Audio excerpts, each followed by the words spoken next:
오늘 본문 말씀 누가복음 2장은 한마디로 예수님의 탄생을 이야기를 합니다. 그런데 다른 복음서와는 좀 다릅니다. 마태복음은 예수님을 소개할 때 왕 중의 왕으로 소개를 합니다. 그러면서 만왕의 왕 예수 그리스도를 영접하라고 이야기를 합니다. 마가복음도 당당하게 선포합니다. 하나님의 아들 예수 그리스도 복음의 시작이라 당당하게 선포를 합니다. 그리고 요한복음은 더 깊이 있게 선포를 합니다. 태초에 말씀이 계시니라. 이 말씀은 곧 하나님과 함께 계셨고 말씀이 육신이 우리 가운데 오셨으니 아버지의 독생자의 영광의 은혜와 진리가 충만하더라 소개를 하고 있습니다. 복음 중에 복음은 예수님이죠. 그 예수님이 오신 것입니다. 그런데 누가복음은 이 예수님을 소개하는데 좀 독특합니다. 예수님은 왕으로 오지 않습니다. 누가복음은 예수님은 권세자로 오지 않습니다. 오히려 권세는 로마 황제가 가지고 있습니다. 총독이 가지고 있습니다. 예수님은 힘없는 자의 모습으로 옵니다. 오히려 연약한 자의 모습으로 옵니다. 그것도 그 당시 가장 약한 자의 위치에서는 목자들을 통하여서 온 인류에게 미칠 구원의 소식을 우리에게 전해주고 있는 모습을 우리는 발견을 하게 되는 것입니다. 특별히 목자들은 밤을 새워가면서 양을 쳤습니다. 그리고 흠냄새를 여러분 먹고 살고 동물들의 여러분 잠 맞기 어려운 냄새가 배어있는 그러한 모습으로 일상을 살아가야만 했습니다. 그런데 예수 그리스도는 이들을 통하여 전파되고 또 태어난 곳 경배받은 것도 동물의 모기통 구유에서 경배받고 있는 모습을 우리는 이제 보게 되는 것입니다. 예수님의 탄생이 다른 것이 아니라 팩트는 하나인데 보는 관점과 소개하는 관점이 다름을 우리에게 가르쳐주고 있는 것입니다. 저는 오늘 말씀을 준비하면서 특별히 누가복음 2장 1절 말씀에 여러분 깊은 묵상을 해보았습니다. 왜냐하면 그때라는 단어가 나옵니다. 그때에 가이사 아구스도가 영을 내려 천하로 다 호적하라 하였으니 말씀하고 있습니다. 그때가 어느 때일까? 하나님의 말씀이 이루어진 때입니다. 예를 들어서 사가랴를 통하여서 하나님의 세례 요한을 출생케 한 때를 의미를 합니다. 또 마리아가 수태고지를 통하여 잉태하고 사가랴가 왔을 때 사가랴가 구원의 뿌리 다윗의 집을 통하여 오는도다 예언적인 찬양과 축복을 해준 때를 의미를 합니다. 그리고 두름에 있던 마리아가 이 예언의 찬양을 듣고 나서 기뻐하며 마리아의 찬가, 이 사가랴의 찬가가 마리아의 찬가로 바뀌는 그러한 시간을 이야기하고 있습니다. 사가랴도 하나님의 말씀을 받았을 때 두려웠습니다. 그러나 그는 기다렸고 하나님의 말씀이 이루어지는 그때 세례 요한을 예수님보다 6개월 먼저 출생을 했습니다. 마리아도 하나님의 말씀이 이루어졌습니다.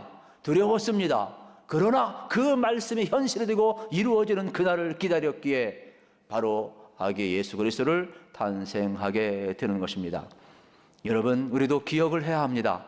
하나님의 말씀이 먼저 오고 그 말씀이 현실 속에 아직 나타나지 않는다 할지라도 기다리면 그때에 하나님의 뜻이 이루어지는 줄로 믿으시기를 축복합니다. 신앙은 뭐냐? 하나님의 말씀이 먼저 오는 겁니다. 그리고 그 기다림을 통하여서 하나님이 현실적으로 이루는 날이 오는 겁니다. 우리는 하나님 말씀하시면 이루는 것을 믿고 믿음으로 사는 것이 신앙임을 다시 한번 확인하게 되는 겁니다. 그러면 왜 굳이 그때에 가이사 아고스도 영에 의해서 다 호적하라는 명령을 누가는 기록을 했을까요? 그것은 예수 그리스도의 오심은 어떤 신화가 아니라는 겁니다. 그리스도인들의 신앙 고백 속에만 존재하는 자가 아니라는 겁니다. 이 역사의 한복판에 왔다라는 겁니다. 그래서 역사가이며 의사였던 누가는 정확하게 사도행전과 지금 누가복음을 기록을 하면서 가이사다 아구스도 황제 때에 예수 그리스도의 사건이 있었음을 기록을 하고 있는 겁니다. 빼도 박도 못하는 것이지요. 가이사 아구스도가 누굽니까? 여러분, 옥타비아누스를 이야기를 하는 겁니다. 그러면 옥타비아누스는 누구입니까? 줄리어스 시저의 양아들이 되겠습니다. 줄리어스 시저는 로마의 황제입니다. 그리고 그 당시 가장 강력한 영향을 미쳤던 사람입니다. 어느 정도 영향을 미쳤느냐? 모든 달력에 자기의 이름 7월 달을 집어 넣었습니다. 그래서 7월 줄리라는 이름을 집어 넣은 것입니다. 여러분, 이 정도로 여러분 강력한 영향력, 7월의 주인은 나다라는 겁니다. 그러면 옥타비아누스는 누굽니까? 줄리어스 시저의 여러분 아들이에요. 그래서 그가 황제가 되었을 때 자기도 똑같이 막강한 힘을 가지고 있었기 때문에 그는 자기 이름 이제 8월 달을 집어 넣습니다. 그래서 그는 8월, 우리가 여러분 이 8월의 주인공이 되는데, 원래 8월은 이 옥토버예요. 그런데 로마의 달력은 여러분 10달이었어요. 그런데 이렇게 줄리어스 시저와 여러분 옥타비아누스 황제가 다 같이 2달을 집어 넣으면서 12달이 된 겁니다. 그래서 7월은 여러분 줄리가 되는 것이고, 이게 8월을 집어넣는데 10월로 되어서 10월에 옥토버가 된 겁니다. 이 정도로 막강한 영향력을 가진 사람들이에요. 그러면은 여러분들 세계사를 공부해 보신 분들은 이런 거를 확인을 할 수가 있어요. 그러면은 여기에서 무슨 일이 발생을 하느냐? 천하를 다 쥐고 있기 때문에 가이사 아구스도 황제가, 이 옥타비아누스가 명령을 내립니다. 전부 로마 스국에 있는 모든 사람들은 호적을 하라는 겁니다. 그래서 각각 고향으로 갑니다. 그래서 호적을 다 하고 있음을 발견을 하게 되는 것입니다. 이때 여러분 마리아도 똑같이 호적하러 가고 있는 장면을 봅니다. 왜 호적을 해야 됩니까? 세금을 걷기 위해서 그렇습니다. 그리고 때가 되면은 징집을 해서 군인으로 징집하기 위해서 그렇습니다. 그래서 로마가 그냥 이루어진 것이 아니죠.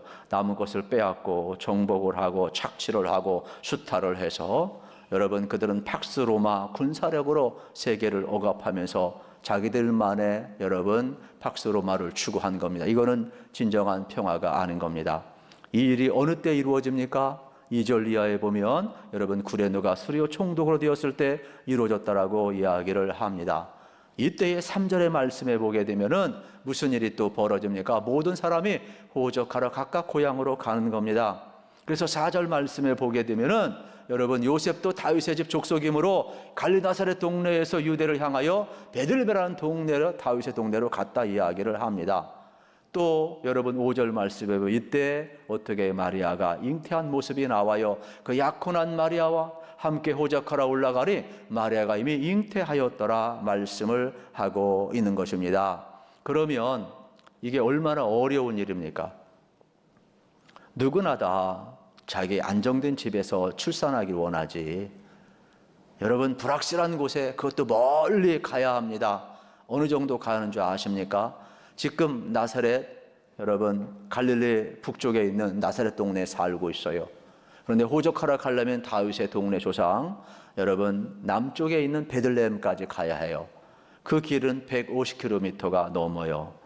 그러면 만삭된 몸으로 가려면 얼마나 힘들겠어요. 정상적인 여러분 몸으로 가도 그 길이 멀고 힘든데 150km 이상을 그 먼 그 만삭된 몸으로 가야 하니 얼마나 힘들겠어요. 그런데 마리아는 갑니다.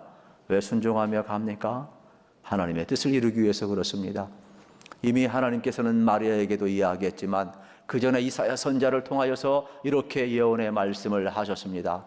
이사야서 11장 말씀에 보게 되면은 특별히 그날에 이새의 뿌리에서 한 싹이 나서 만민의 기치로 설 것이요 열방이 그에게로 돌아오리니 그가 거한 곳이 영화로우리라 말씀을 하고 있어요. 이삭의 한 뿌리에서 싹이 나서 여러분 어떻게 한다고요? 다시 한번 영원한 여러분 생명의 주가 나오게 되는데, 이삭의 한 뿌리, 이것이 뭐냐? 다른 것이 한 싹이 나는데 이게 원어에 보면은 이 낫자르라고 되어 있어요. 어디서 나느냐? 여러분 어디에서 살고 있었느냐? 나사렛이라는 거, 낫자르가 나사렛이란 뜻이에요. 그래서 이곳에서 여러분 거주하다가 이제 그가 이제 하는데, 태어나는 것은 어디서 태어나느냐? 우리가 잘 아는 것처럼 이제 미가서 5장 2절에 보면 이러한 내용이 예언되어 있습니다. 미가서 선지자를 통하여서 베들레헴 에브라다야, 너는 유다 족속 중에 작을지라도 이스라엘 다스릴 자가 내게서 내게로 나올 것이라. 그의 근본은 상고의 영원에 있느니라 그랬어요. 유대 베들레헴에서 태어날 것이라는 거죠. 이 하나님의 말씀을 이루기 위해서 간 겁니다.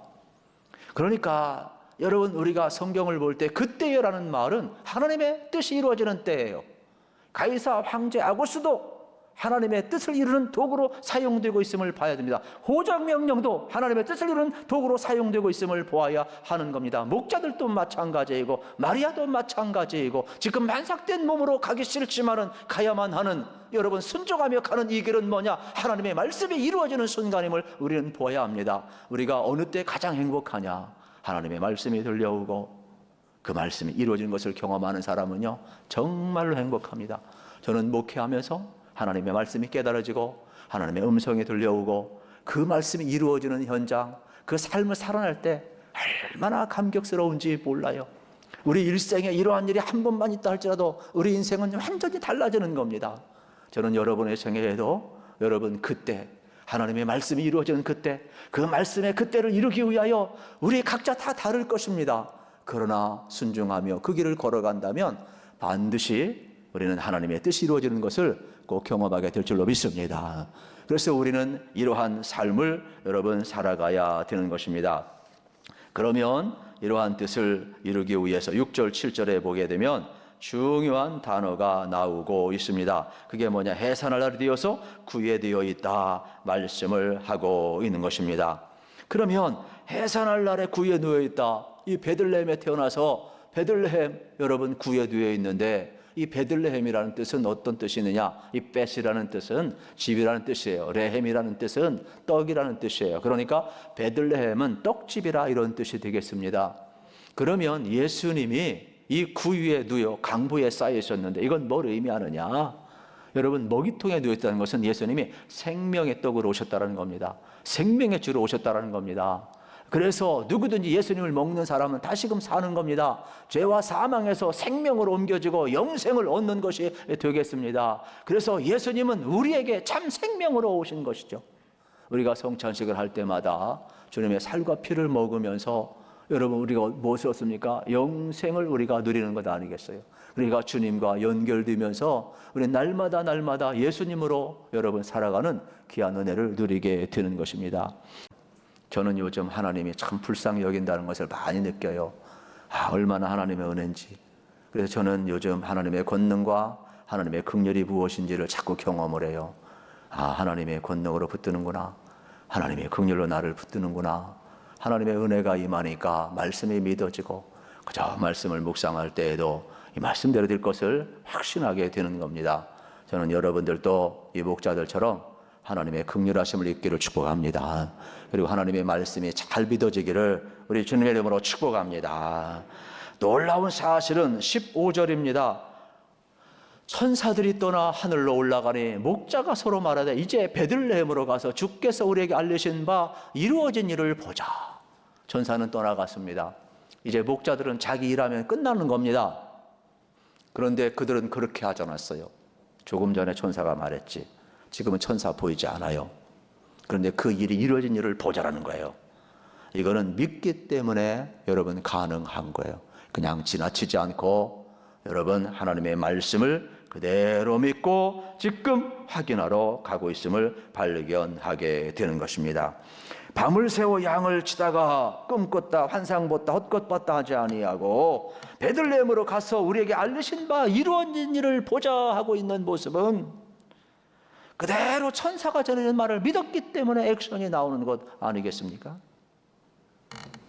그래서 베들레헴까지 찾아가고 예수님의 탄생을 목격할 수가 있었습니다. 우리 로마서 10장 17절을 기억합니다. 믿음은 들음에서 나고 들음은 그리스도의 말씀으로 말미암는다 그랬습니다. 여러분 하나님의 말씀을 듣는 것이 복인데 이 말씀이 믿어지는 것은 더 큰 축복이고 여러분 그리스도 안에서 여러분들이 말씀이 이루어지는 복을 늘 누리시기를 축복합니다. 성 오거스틴은 이러한 명언을 했습니다. 믿음은 보지 못하는 바를 믿고 그 결과로 믿는 바를 보게 된다. 보지 못하는 거 믿으면 여러분 어떻습니까? 그 결과로 믿는 바를 보게 된다는 거죠. 히브리서 기자도 이야기했잖아요. 믿음은 바라는 것들의 실상이요 보지 못하는 것들의 증거라고 말씀을 했잖아요. 그러니까 이 목자들이 믿고 나아갔으니까 그 현실을 보게 된 겁니다. 두 번째로 목자들은 메시아 탄생 소식을 듣고 즉시 찾아가서 경배하고 있어요. 그래서 16절에 보면 빨리 가서 마리아와 요셉과 그의 누인 아기를 찾았다. 빨리 가고 있어요. 여러분 사람이요, 우선순위가 정해져야 빨리 행동을 하지, 우선순위가 정해지지 않으면, 과거 같았으면 목자들은 무슨 놈의 베들레헴까지 갑니까? 자기 일하기도 바쁜데, 자기 놀기도 바쁘고, 밤에 피곤한데 잠자기도 바쁘고 못 가요. 우선순위가 정해지면 나를 희생하는 겁니다. 우선순위가 정하면 중요한 일을 하는 겁니다. 신앙은 뭐냐? 내가 할 일 얼마나 많습니까? 가정일, 직장일, 사회일, 자기 일을 위해서 스케줄, 여가, 건강관리, 여러분 할 일이 얼마나 많아요. 자식들, 손자, 손녀, 우리 인생길 얼마나 많아요, 할 일이. 요즘 같은 경우는 또 방역 지침 지켜야 되고, 또 요즘 같은 경우는 얼마든지 합리화시킬 일이 얼마나 많아요. 우선순위가 정하지 않으면 액션이 안 나와요. 우선순위가 정해져야 자기를 희생을 하는 거예요. 그러니까 목자들이 천사를 만나고 그 음성을 믿고 그 현장에 달려가는 것은 믿음이 있었고, 우선순위가 정해졌기 때문에 자기 희생하는 겁니다. 그 관계도 마찬가지예요. 우선순위가 정해진 사람은 자기를 희생을 해요.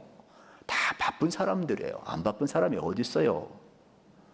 그러나 우선순위가 정하면 그 일을 하는 겁니다. 저는 여러분들 주님과의 관계성 속에서 우선순위가 주님이 안 밀렸으면 좋겠어요. 주님이 여러분 대체 불가한 1위가 됐으면 참 좋겠어요. 그 여러분 예배가 여러분 속에 여러분 대체 불가한 신앙의 행위가 됐으면 참 좋겠어요. 그래서 모든 일을 할 때 여러분 하나님 기뻐하시고 온전한 뜻을 이루는 일에 우선순위를 잘 정하면 참 신기합니다. 영혼이 잘 되고 범사가 잘 되고 강건한 복을 누리게 되어 있어요. 그러니까 우선순위는요 참 중요한 것 같아요. 이들은 지금 찾아가서 즉시 경배하고 있음을 발견하게 되는 것입니다. 그래서 20절에 보게 되면은 아기를 보고 영광을 여러분 어떻게 하면 돌리고 있어요. 여러분 생각해 보세요. 보고 들은 본발을 보면서 아 정말이구나. 정말로 강부에 쌓여 있구나. 정말로 구에 놓여 있구나. 이분이 정말로 천사가 예고했던 온 사람들에게 기쁨을 줄 구원자 메시아이구나. 여러분 성령님께서 이루어진 현장을 보니까 영광이 나오는 것이죠. 우리도요 하나님이 은혜를 주고 긍휼히 여기셔서 믿음을 갖게 하고 말씀이 이루어지고 그것이 실체가 될 때 주의 영광을 보는 거거든요. 어떻게 아기가 메시아, 여러분 미래의 모습을 어떻게 볼 수 있단 말이에요. 성령이 도와주는 것이지. 우리도 주님의 영광이 마찬가지. 이건 성경 기록된 하나님의 말씀 아닙니까? 근데 이것을 어떻게 이 말씀을 통해 주의 영광을 본단 말이에요. 어떻게 은혜와 진리와 독생자의 영광이 우리 앞에 나타난단 말이에요.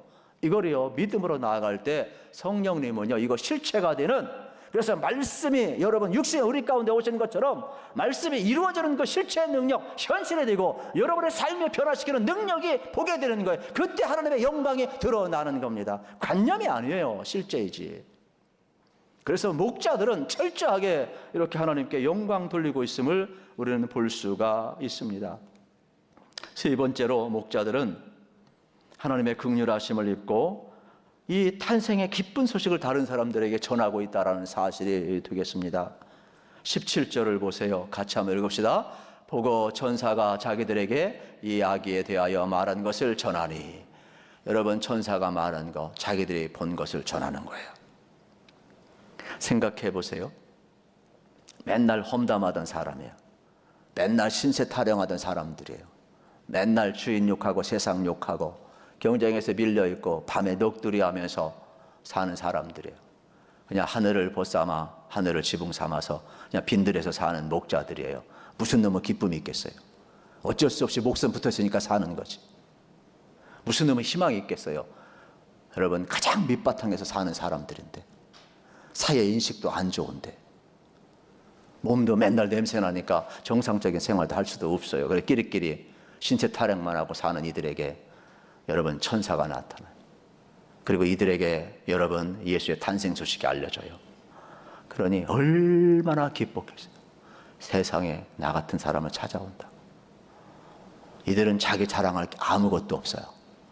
이들은 자랑할 것은 천사가 찾아온 거예요. 예수님이 탄생한다라는 거예요. 예수님 그 표정을 보았어요. 이분이 온 인류를 구원할 메시아라는 거예요. 하나님의 영광을 보았어요. 그러니까 목자들은 예수 외에는 아무것도 없어요. 목자들은 전부 다 예수로 충만하고 예수만 자랑하고 예수만 전할 수밖에 없어요. 그래서 성탄의 첫 번째 전도가 누구냐? 목자들이에요. 첫 번째 전도인 창조자들이에요. 창시자들. 대단한 성탄의 메시지를 전한 종들이 되겠습니다. 우리도 마찬가지예요. 여러분, 이 땅에 살아가면서 우리도 때로는 가난할 수 있어요. 때로는 병들 수 있어요. 경쟁에서 밀릴 수 있어요. 나약할 수 있어요. 부끄러운 거 아니에요. 하나님이 볼 때에는 여러분, 하나님의 영광을 위하여 하나님의 긍휼을 입혀주니까 목자들도 하나님의 긍휼, 여러분 보세요. 하나님의 기뻐하심을 입은 자가 평화로다 그랬지. 여러분, 땅의 평화라는 것은 하나님의 긍휼을 입은 자에게 평화가 임하는 거지, 아무나 평화가 임하는 게 아니에요. 약육강식에 짓밟힐 수밖에 없어요. 수탈당할 수밖에 없어요. 그러나 그 상함 가운데 맨날 넋두리하며 살아갈 수밖에 없어요. 그러나 긍휼하심을 입은 자, 하나님의 긍휼을 입은 자에게는 평화가 임하는 거예요. 저는 오늘 정말로 우리에게 중요한 것은 뭐냐? 목자들처럼 하나님의 긍휼하심을 입은 자, 하나님 기뻐하심을 입은 자가 평화가 임하는데, 이 은혜가 우리 모두에게 주어지기를 축복합니다. 그래서 여러분, 이 땅엔 정말로 하나님의 긍휼하심을 입은 자들이 필요한 겁니다. 이러한 긍휼을 입고 나니까 목자들이 기쁨으로 전하고 있음을 발견하게 되는 것입니다.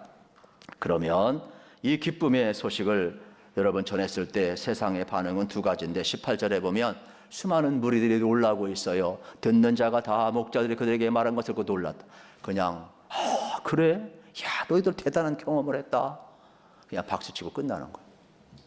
그런데 여러분 19절에 보게 되면은 마리아의 반응은 전혀 달라요. 마리아는 이 모든 말을 마음에 새기어 생각하니라. 하나님의 말씀을 듣고 하나님의 말씀이 이루어지는 것을 다 보면서 마음에 두었어요. 그리고 생각했어요. 은혜라는 것은 놀라는 데 끝나는 게 아니에요. 깨닫는 데 끝나는 게 아니에요. 마음에 두어야 돼요. 생각해야 돼요. 생각에 생각을 하셔야 돼요. 은혜를 생각하고 그 은혜 생각과 생각 속에서 여러분들이 어떻게 해야 돼요? 대체 불가가 되어야 돼요. 그래서 나에게 임하신 이 긍휼과 나에게 은혜를 여러분 목자들이 기쁨으로 전했던 것처럼 경배하는 데 끝나는 것이 아니라 전하는 데까지 나가고 있어요. 그의 삶을 이제는 완전히 주님이 대체하고 있는 것이죠. 오늘 우리의 삶도 마찬가지입니다. 우리 하나님의 긍휼을 받았어요. 우리에게 믿음이 있어요. 말씀이 주어졌어요. 이 말씀을 마음에 담으시기를 축복합니다. 그리고 말씀을 여러분 이루어짐을 경험하시기를 축복합니다.